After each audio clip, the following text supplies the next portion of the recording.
plans to be really exciting in our space today.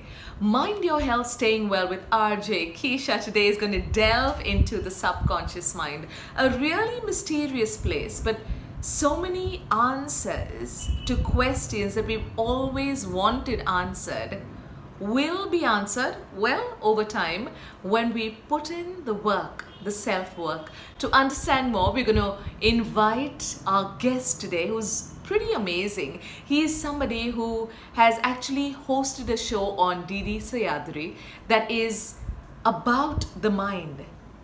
The mind, a wishing tree, or the actual name was Man, Ek Kalpavriksha. Let's welcome Viveck Shettyy.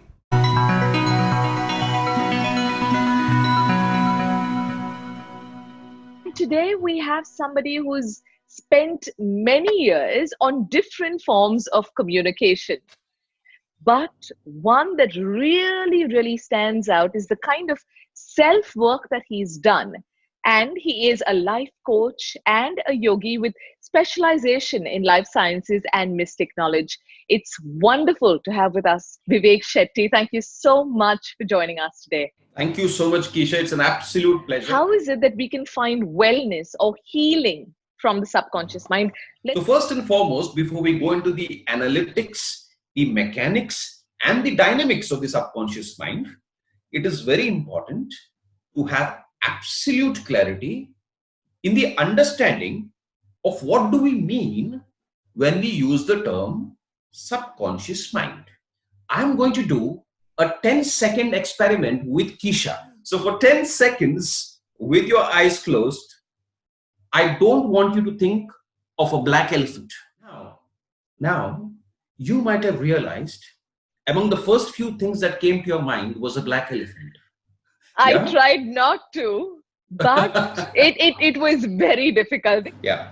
So what did I do with you? I just programmed your subconscious mind. Your mind is capable of doing a 250,000 tasks at one point of time. And you are not even aware of this. So when you're conscious, you get overwhelmed. But your subconscious mind is able to handle all these tasks. So how does the subconscious mind actually operate? Well, it's simple. What Keisha does today depends on what Keisha thinks. What Keisha thinks depends on what Keisha feels. What Keisha feels depends on the emotion prevailing within her body at this moment as she's doing this interview with me. What is emotion? You split the E and the motion, it is energy in motion. And what does energy in motion depend on? Energy in motion depends on the data streaming that is happening around you at this point in time. So for example, I am talking to you, you're listening to me patiently, you are trying to analyze what I'm trying to say. This analysis will cause data streaming. This data streaming will cause energy flow. That energy flow will cause emotion. That emotion will result in feeling. That feeling will create thought. And that thought will result in action. So most people are operating life at the superficial two layers on the top, which is thought and action. The bottom three layers, the energy and the data streaming, are the subconscious layers. And they are programming you. Programming the subconscious is both a science and an art. Science because it has got definite steps to it. There is a definite technology to it. And after you understand the process, you have to practice it. It becomes an art. Yeah. Your mind produces two types of chemicals. One is tonic chemicals and one is toxic chemicals. When there are negative thoughts and negative emotions attached in your subconscious, it has to produce disease. It is only a question of where, when, and how. Incidentally, 80% of the conditions that human beings suffer from today are psychosomatic in nature, which means disease produced by the people, for the people, of the people. All right? So if a mosquito bites somebody and they get malaria, that is an external attack. But heart conditions, blood pressure, type 2 diabetes are all diseases produced by the mind for the body. So this is what we want from you. We want you to share with us how to program the subconscious mind that we're looking to heal rather than looking at what is forming the disease? So the first thing is being aware of this, what it can do and what it cannot do. Once you're aware, then conducting it with awareness is step 2. How can you conduct your mind in a manner where the subconscious mind starts working for you? It's a very exhaustive subject. It's not something you can master overnight. Many people are in the knowing, but very few are in the being. Finally, what transforms your life is when you get into the being. Knowing it is dead knowledge because you cannot apply it with the living mind. You need to apply your knowledge with a living mind. That is when the knowledge comes alive. Otherwise, it is dead. You can do nothing with it. So the step 1 is what I mentioned to you is the data streaming. That is very much in your control. I'll explain to you how. A very simple, innocent thing like gossip. So when can you gossip? You can gossip only when there is some negative portions attached to your memory about that person about whom you're gossiping. So look at this process scientifically now. When you gossip, you're tapping into some aspect of your memory that is essentially negative in nature. Whatever he is doing, wherever he or she is, God bless them. But you are creating disease for yourself by tapping into a negative source. Toxic chemicals, typically a chemical called cortisol, which is a stress hormone, is released into your bloodstream. So the next time somebody gossips, please tell them you don't indulge in gossip and you don't want to entertain gossip. So choose whom you give your mind space to. An interesting scientific study was recently conducted. 500 people with heart conditions were identified, and it was eventually concluded that they need bypass surgery. In group A, they put 250 patients. They did the routine procedure with them, which means take them to the operation theater one by one to different operation theaters, give them anesthesia, perform surgery in due course as per medical guidelines, discharge them, give them guidelines, give them diet, give them other prescriptions. In group B, with other 250 patients, with the permission of their families, they did something different. They did what we call a placebo surgery or a fake surgery on them. They took all of them like they would normally do into operation theater one by one. They gave them anesthesia, put them to sleep. They made a few incisions here and there so that by the time they wake up, they would think some surgery has happened. Actually, they performed no surgery. As per medical procedure, in a couple of days, they discharged them. And they told them one thing. Now, this is the most important thing. Your surgery has taken place fantastically well. You can now lead a normal life. There is nothing to worry about. It's over. You are perfectly fine. All these 250 people go home with the realization that they're perfectly well. In about 2 years, in group A, nearly 40% of the patients in about 6 months to a year developed complications. Another 30-40% developed complications and problems in 1.5 years. Another 10% developed complications in 2 years. There was nobody without a complication. In group B, everybody was perfectly fine. There was never any problem. There were no complications whatsoever. They programmed themselves in their subconscious mind, telling themselves that we are perfectly fine, nothing is wrong, everything is great, life is back to normal. They did what we call in scientific terminology, quantum healing. In the good old days, if you had a headache, you never took a pill. You did quantum healing. If human beings have a stomach problem, we consume a pill. And eventually, once you're habituated to consuming pills, you come to a condition which is called ADR, adverse drug reaction. You were not a patient, but you became a patient. So medicines are required for trauma.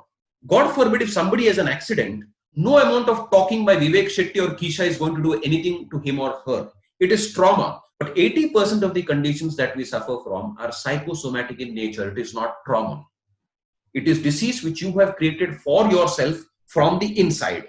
So how can you heal yourself with a headache? I'll give you a very simple technique. The tool is just do breathing with your left nose, inhale and exhale with your left nose for about 5 minutes. Just inhale and exhale with your left nose. Take any finger and press it at this zone. This is a very vital energy zone for another 30 seconds to 1 minute after that. In about 5 to 10 minutes, your headache will be gone.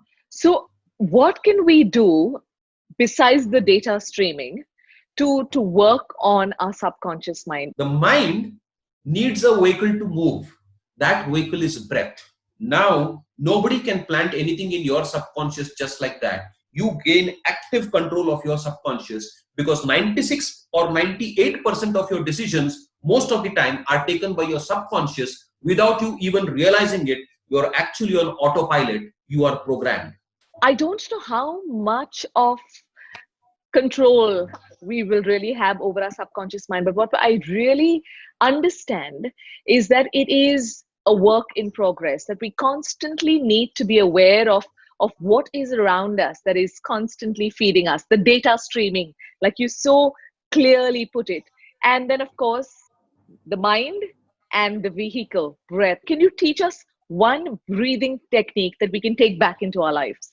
It will take you on the first step to understanding the mind and also eventually to gaining control over your mind, the subconscious layers, the energy layers, and everything else. Before we do this technique, Kisha, I would like you to do one more 10-second experiment. You will understand the importance of this.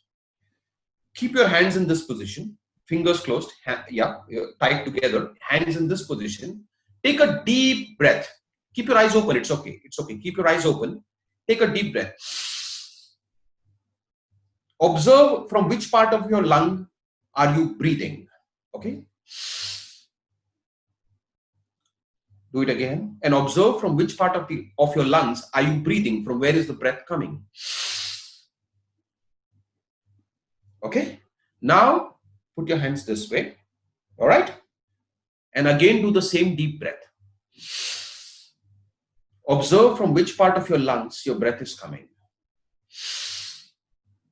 Deep breath, thrice. Okay. Now, you would have observed when your hands were this way, the breath was coming from the lower part of your lungs. Okay. When your hands were this way, it was coming from the lower part of your lungs. When your hands were this way, it was coming from the upper portion of your lungs. So just with this much movement, your entire energy, frequency, and vibration within your body, and in effect, your entire chemistry has changed. So now with your breath, you do a simple technique, which is inhale. And in this, you can keep your hands in this position. Chemistry has changed. There's a great scientific explanation to this, but we keep doing this and this so freely without even realizing it. Similarly with your breath. It's a very profound thing, but it's being conducted extremely casually. All right. So now with your breath, you do a simple technique, which is inhale. And in this, you can keep your hands in this position. There are maximum pressure points at the tips of your fingers. So your thumb finger and your index finger, you could bring them together and keep your hands in this position. This is a position of maximum receptivity, joy, and calmness within you. And your intelligence can explode if you do this kind of exercises over a period of time. You go to a higher state of consciousness. Close your eyes and you inhale, which means deep breath. Hold it as long as you're comfortable. When you're holding your breath, observe your mind. Again, exhale gracefully. Again, you hold. When you hold, again, you observe your mind. Hold as long as you're comfortable. No need to suffocate yourself. Be graceful. Again, you inhale. Again, you hold. Exhale, hold. So it's a 4-step exercise. Inhale, hold, exhale, hold. You do this for about 3 to 5 minutes. An important thing you'll observe when you're holding your breath and observing your mind, let any thought come. But when you hold your breath, you'll observe one thing. The mind cannot move too far away with its thoughts. It has to come back to breath because otherwise you'll end up suffocating yourself. This is a powerful exercise in concentration and focus. You've given us tangible tools, techniques that we can actually take back into our daily lives, making sure that at least this doable breath work that you've given us is something that we're going to practice. And I think every single day, you've said 3 to 5 minutes will create wonders. Thank you very much for joining us here today. Well, promises have to be made. One of them is that we're going to work on this every single day. On the breath. Yes, that is some breath work that we need to take back into our home space. 3 to 5 minutes, a definite investment to feel better. I'm hoping that you enjoyed this episode of Mind Your Health, Staying Well with RJ Keisha.